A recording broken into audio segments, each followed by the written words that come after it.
ದೆಹಲಿಯ ವಿಜ್ಞಾನ ಭವನದಲ್ಲಿಂದು ಆಯುಷ್ ಸಚಿವಾಲಯ ವತಿಯಿಂದ 2026ರ ವಿಶ್ವ ಹೋಮಿಯೋಪತಿ ದಿನವನ್ನು ಆಚರಿಸಲಿದೆ.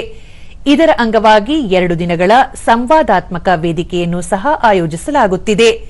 ಈ ಕಾರ್ಯಕ್ರಮದಲ್ಲಿ ಆಯುಷ್ ಸಚಿವಾಲಯದ ರಾಜ್ಯ ಸಚಿವ ಪ್ರತಾಪ್ ರಾವ್ ಜಾಧವ್ ಮತ್ತು ಆಯುಷ್ ಸಚಿವಾಲಯದ ಕಾರ್ಯದರ್ಶಿ ವೈದ್ಯ ರಾಜೇಶ್ ಕೋಟೇಚಾ ಹಾಗೂ ದೇಶಾದ್ಯಂತದ ಹಿರಿಯ ಸರ್ಕಾರಿ ಅಧಿಕಾರಿಗಳು ಮತ್ತು ಹೆಸರಾಂತ ತಜ್ಞರು ಭಾಗವಹಿಸಲಿದ್ದಾರೆ.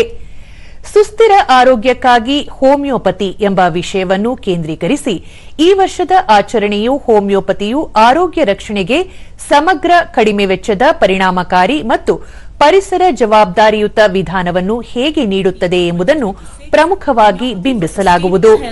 ವೈಜ್ಞಾನಿಕ ಪ್ರಮಾಣೀಕರಣ, ನೈತಿಕ ಮಾನದಂಡಗಳು ಮತ್ತು ಮುಖ್ಯವಾಹಿನಿಯ ಆರೋಗ್ಯ ವ್ಯವಸ್ಥೆಗಳಲ್ಲಿ ಹೋಮಿಯೋಪತಿಯನ್ನು ಸಂಯೋಜಿಸುವ ಕುರಿತ ಚರ್ಚೆಗಳನ್ನು ಸಹ ಇದು ಒಳಗೊಂಡಿರಲಿದೆ.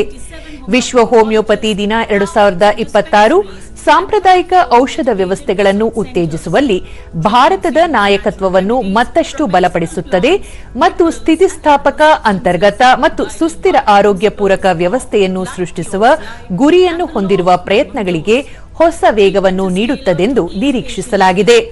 ಜತೆಗೆ ಇದರಿಂದ ಆರೋಗ್ಯ ರಕ್ಷಣೆ ಪರಿಣಾಮಕಾರಿಯಾಗುವುದಲ್ಲದೆ ಸಮಾನ ಪರಿಸರ ಪ್ರಜ್ಞೆ ಮತ್ತು ಸುಸ್ಥಿರವಾಗಿರುವ ಭವಿಷ್ಯಕ್ಕಾಗಿ ದಾರಿ ಮಾಡಿಕೊಡುತ್ತದೆ. Homeopathy is steadily advancing through research, education, and global collaboration.